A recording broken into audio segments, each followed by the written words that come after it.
everyone, welcome to my studio. I'm Kristen Olsen-Stone, and today I'm going to do a demonstration in a very small sketchbook. I just got a couple of these. They're about 3.5 by 5.5 inches or something like that. They're Stillman and Birn, and this is the Beta series, which means it's a cold press watercolor paper, 270 GSM.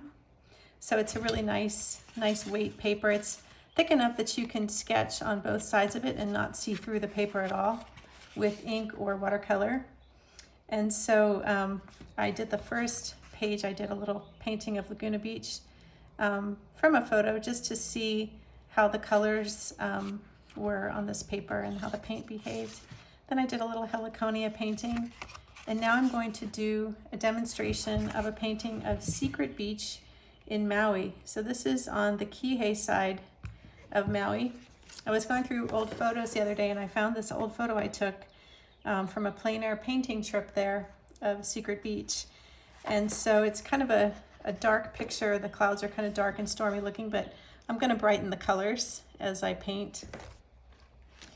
I have a new pen also. This is a Sailor Demanin Fude pen, and this is a 40-degree angle nib, and I don't know if you can see it, but it's slightly bent, and so this allows you to draw with a variety of thick and thin lines. So I've already done a pencil drawing, and I'm just going to quickly do my pen drawing. I've made the horizon line about 1/3 of the way down. It's kind of a good marker for a horizon line. Oh, and I filled this pen with Diatramentis document ink in black. These pens come with ink, but the ink cartridges are not waterproof. And so I got what's called an ink cartridge converter. And then I was able to dispose of the ink cartridges that it came with and then replace it with the ink converter cartridge and fill it with my own waterproof ink. So obviously, if you're going to paint in watercolor and you're going to do your drawing in ink, that ink needs to be waterproof. So I always do my ink drawing first. I suppose if you were to do the ink after your watercolor dried, then it wouldn't matter, but I like to do the ink drawing first. I even sign my name first. So the water's kind of fanning out. You can see in the picture here, the water's sort of fanning out, going from the center over to the right and the center over to the left here. And so I'm going to build some sort of wiggly lines. And then within those lines, I'm going to build some different colors to capture the movement of the water, the different colors, and the seafoam.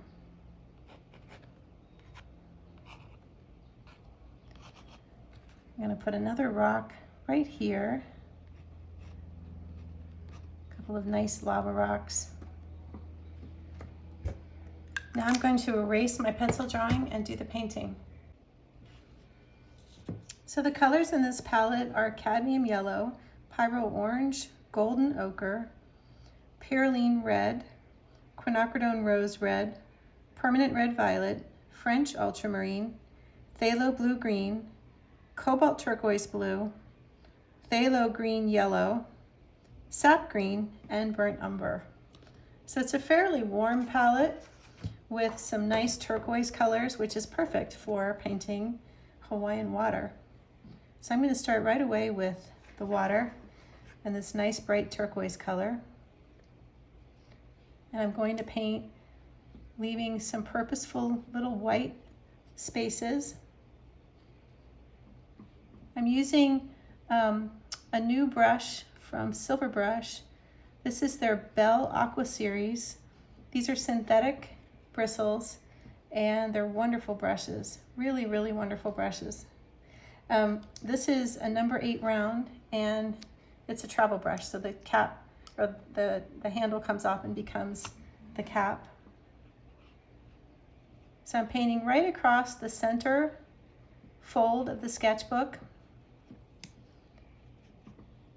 So my painting is essentially a square in this format. So I want to leave the white, because the little white spaces, because I like to have that little bit of sparkle in my work. Now I'm going to switch to the deeper color, the Pthalo blue-green. This is a great color for painting ocean water that's tropical, and you want to get that really luminous, transparent blue. This color is perfect. So I'm going right along the horizon. I'm not leaving white spaces on the horizon, just nice, clean color. I'm going to rinse my brush a little bit and just lighten that color and blend it into the turquoise. So blending on this paper is wonderful. I can just sort of disturb the color a little bit that's already dry, and it blends right out, and I can blend it into the next color. So now I want to blend the turquoise into a series of warmer turquoise colors and green, and eventually golden sand. So I'm just softening this edge with some water. And now I'm going to pick up some cadmium yellow. Not too much, it's a pretty strong color. And I want to blend some of that color into the turquoise to warm it up and get it to be a nice green. So you might be wondering, why such a small sketchbook? Because it fits into my purse so nicely. And it's a great way for me to get a quick sketch done. Obviously something that's smaller doesn't take as much time as a bigger sketch. So now I'm going to blend some of this golden ochre down here, and I'm going to blend some of it into the turquoise green. And I'm going to spread this color out in between the lines I've drawn, the wiggly lines. And now I'm going to leave even more white space, because that's how I'm going to show the sea foam. But look how beautiful this transition is between the deep turquoise and the lighter yellow green, and now this beautiful golden sand. I'm going to mix some Pyrole orange in with the golden ochre to make it even warmer and more golden as it comes to the front of the paper.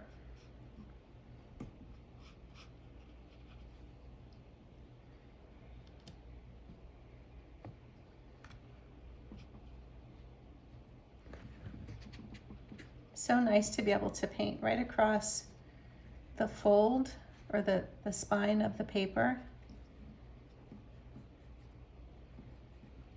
And it doesn't make any funny marks.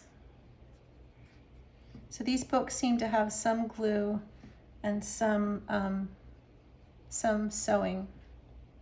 So they're sewn and glued, the binding is. And now I'm going to pick up some burnt umber.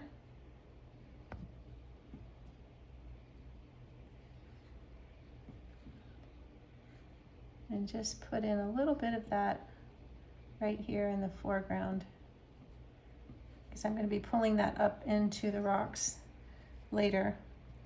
And I need to do this section. So this is just straight gold ochre. And then I want to blend it right here with the turquoise. So in painting, soft edges visually read as wet edges. So that's why I wanted to make sure I soften the edge where the water and the sand meet. So for the mountain in the background, I'm going to use permanent red violet and French ultramarine. I want it to be a nice, pretty blue violet. You can see in the reference photo it's sort of a dull gray, but I know from being there that in the distance it looks like a nice blue violet. And one other thing to know is, whenever you have two colors in the same color family, for instance, two bluish colors, so like the horizon here of the ocean, which is that deep teal blue, meeting up with another blue, which in this case is the violet blue of the mountain or the offshore island. You want to make sure that they're going in opposite directions on the color wheel. So the blue in the mountain obviously is going towards violet, and the blue in the ocean is going towards green. If I were to make the mountain a greenish blue, just like the ocean, it wouldn't separate like it should visually. So when you're composing, you not only have to think about color or line, but you also have to think about color. So to make it even more interesting, I'm going to pick up some permanent red violet by itself and just drop a little bit of it into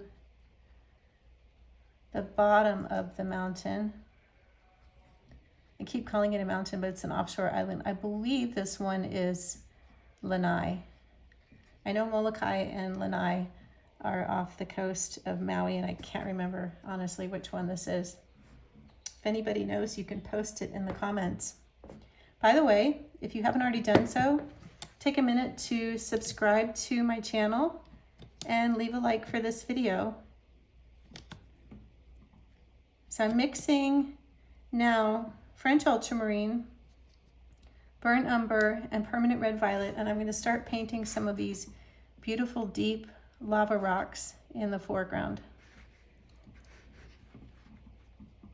So this looks like black, but it's actually a very colorful dark. And I'm going to add some Peryelene red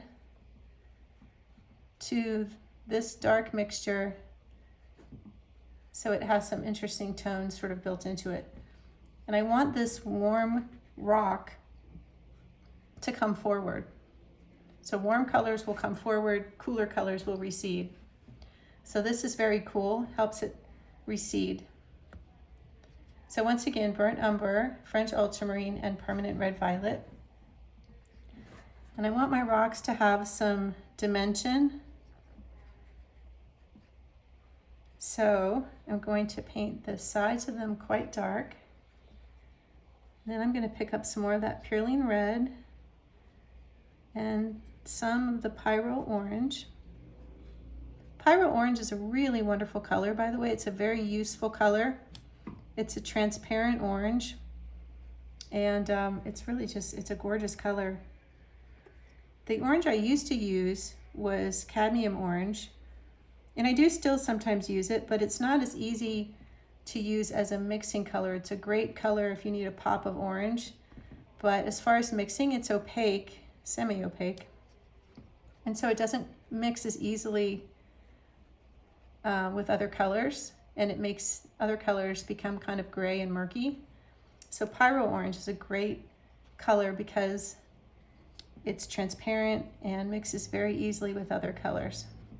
So now I'm using some French ultramarine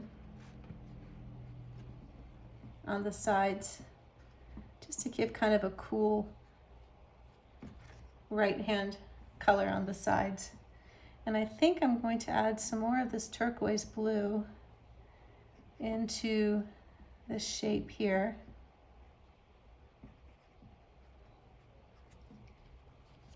When you're switching between the color mixtures for the rocks and the water, be sure to rinse your brush off really thoroughly in between if you want to keep those colors clean.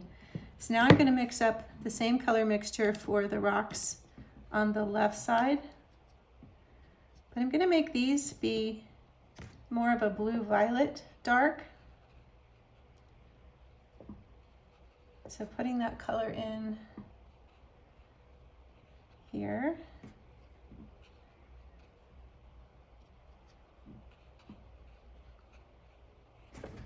So I'm putting the darkest part right down into the water. And I rinse my brush, and I'm just going to soften the edge a little bit where this dark color meets the sand and the ocean. I want that to be sort of a quiet area. I've got a lot of white and dark here, a lot of contrast, so I want this to be a little quieter on this side. So this book lays pretty flat when you open it up in the middle, like if you're halfway through, but this is only my third sketch in, and so that's why I put this clip on the side, and this is popping up just a little bit, but it doesn't bother me. But I definitely wanted to point that out. So this is Pyrole orange. Just want to warm up some of the top of the lava rock. I want them to be dark and dramatic, but I also want them to be three-dimensional. And I purposely want to have some of this orange where the rock is closest to the sky, because the sky is going to be blue, and orange and blue are complements. So always thinking of color as a tool and how I can use it in my compositions to make the elements of my painting separate, and also to create depth. So now it's time to paint the sky. So I'm going to use French ultramarine at the top. And then I'm just going to rinse my brush and bring the color down. And I'm going to add some turquoise to it. So I want the color to be a deep violet blue at the top. But remember, when there are two blues next to each other, they need to be going in opposite directions on the color wheel. So I want the blue that's closest to the offshore island to be a turquoise blue. And that's really how skies are. When you look up at the sky during the day, you'll see that it's the deepest color blue as you look up. And then as your eyes come down towards the horizon, it becomes more of a teal blue, sometimes even taking on tones of pink. It depends on what's in the atmosphere. A lot of moisture can mean that it gets pink or red. Really clear skies, you'll have more of a turquoise or a teal color. So right above the horizon, I'm going to use a little bit of this Quinacridone rose reddish, very, very little bit, very faint. And I'm just going to paint the horizon with this soft pink color. This is a landscape artist's trick, and it's used to create depth, specifically in seascapes. So now I'm going to mix the same color mixture of French ultramarine and permanent red violet, and I've also added some golden ochre, and I'm going to paint some of the shapes in the clouds to give them some dimension. And this cloud, I've drawn it so that it goes right off the top of the sketchbook.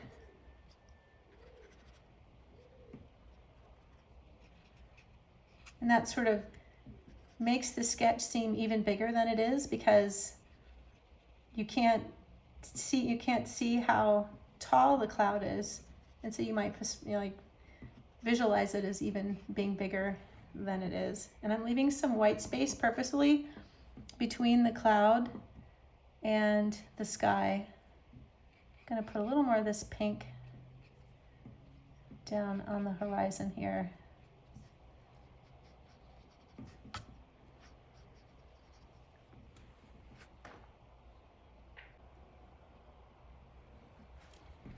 So I'm going to add just a little more dark to this rock, making some sort of very definitive brush strokes. In other words, I'm putting the stroke down and I'm not blending it too much. I'm just sort of drawing the stroke with my paintbrush.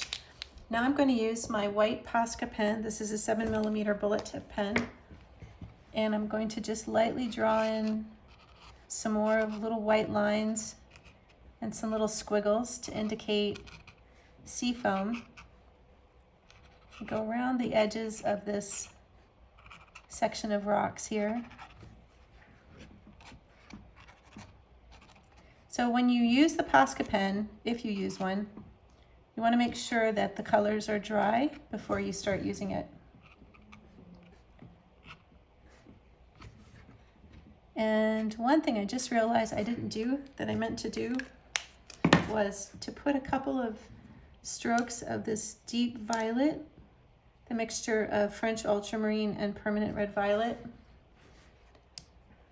into the water, just to show or to indicate some rocks underwater.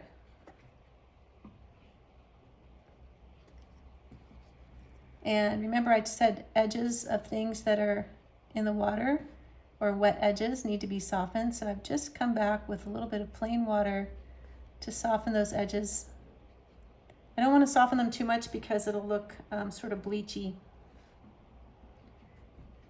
The color won't stay on the paper very well if I add too much water, but just a few just to indicate some rocks underwater.